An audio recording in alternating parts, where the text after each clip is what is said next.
नमस्कार मित्रांनो, मी ॲडव्होकेट संकेत येवलेकर. आजचं आपलं सेशन असणार आहे ते म्हणजे introduction of cheque bounce cases that is section 138 of the negotiable instrument act.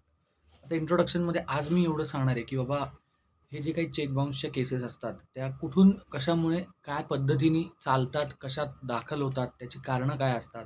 आता याच्यामध्ये महत्त्वाचे जे मुद्दे असतात ते असे असतात की चेक बाउन्स जो होतो, त्याची साधारण ते 20 ते 22 जी काही कारणं असतात, बँकेच्या मेमोवर लिहून येतात. ती काय-काय असतात? कुठल्या प्रकरणांमध्ये चेक बाउन्सची केस आपल्याला दाखल करता येते?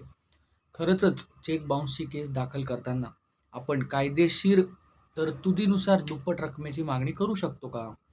त्याच्यानंतर त्याच्यात किती दिवसांमध्ये म्हणजे पिरियड ऑफ लिमिटेशन आम्ही ज्याला म्हणतो वकील लोकं, की किती दिवसांमध्ये नोटीस दिली पाहिजे, किती दिवसांमध्ये त्याच्यामध्ये पेमेंट देण्याकरताचा अवधी समोरच्या व्यक्तीला मॅन्डेटरी स्टॅच्युटरी म्हणतो आपण कायद्यात लिहून दिल्याप्रमाणे, तो दिला पाहिजे. त्याच्यानंतर किती दिवसांमध्ये ती केस प्रत्यक्ष दाखल झाली पाहिजे.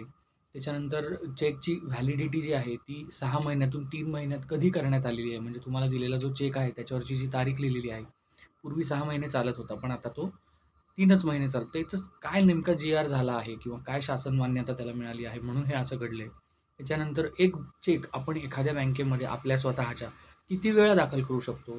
चेक बाउन्सची जी केस आहे, ती नेमकी कुठल्या भौगोलिक हद्दीमध्ये म्हणजेच टेरिटोरियल ज्युरिस्डिक्शनमध्ये करायची आहे. जर एखादं पार्ट पेमेंट आपल्याला त्या देणेदारीमधलं मिळालं असेल, तर त्या चेकची व्हॅलिडिटी राहते का? शेअर मार्केटमधलेच म्हणजेच ज्याच्यात जोखीम आहे, अशाबद्दलच्या व्यवहारांकरता चेक बाउन्स जर झाला त्या देण्या-घेण्यामध्ये, तर त्याच्यामध्ये चेक बाउन्सची केस म्हणजे 138 हा अट्रॅक्ट होतो का? त्याच्यानंतर चेकमध्ये समजा पती-पत्नीचं नातं आहे, परंतु देणेदारी होती पतीची, सही केली पत्नीनी, धमकावून घेतात, रात्री येतात, काही करतात. अशा केसमध्ये आपल्याला काय करता येईल? त्याच्यानंतर समजा जर का काही कारणास्तव वडिलांनी किंवा आईनी म्हणजे पेरेंट्सनी थोडक्यात काही चेक दिलेला असेल आणि तो चेक दिल्यानंतर त्यांचं निधन झालं असेल, होऊ शकतं ॲक्सिडेंटमध्ये जातो माणूस, करोनासारखी घटना येतात. मग मला म्हणायचं असं आहे, की बाबा ही जी काही लायबिलिटी आहे, ती लायबिलिटी त्याच्या मुलांवर म्हणजेच लीगल हेअर्सवर येते का? जशी मिळकत घेताना जशी मुलं पुढे येतात, तसं त्यांना ही जबाबदारीसुद्धा स्वीकारावी लागते का? त्याच्यानंतर आपल्याला या प्रकारामध्ये बेअरर चेक कसा असतो, पी-डी-सी कसा असतो, त्याच्यानंतर अकाउंट पे काय आहे, हे बघायचं आहे.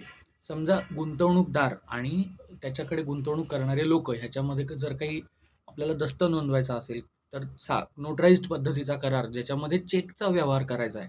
तर तो दोघांच्याही पक्षांच्या बाजूनी मी सांगणार आहे, की तो गुंतवणूकदारांनी स्वतःला सेव्ह करण्यासाठी कसा करून घ्यायचा आहे. त्याचप्रमाणे जो चेक देतोय त्याच्या कशा-कशा लायबिलिटीज आहेत त्या आपल्याला बघायच्या आहेत. सेक्शन 41A जो आहे तो नव्याने इन्सर्ट झालेला आहे, ज्याच्यामध्ये असं म्हणतात की तुमच्या विरुद्ध चेक बाउन्सची केस दाखल झाल्यानंतर तुम्हाला 20% पेमेंट करावंच लागतं. तर ते मॅन्डेटरी आहे, डिस्क्रिशनरी आहे का डिरेक्टरी आहे?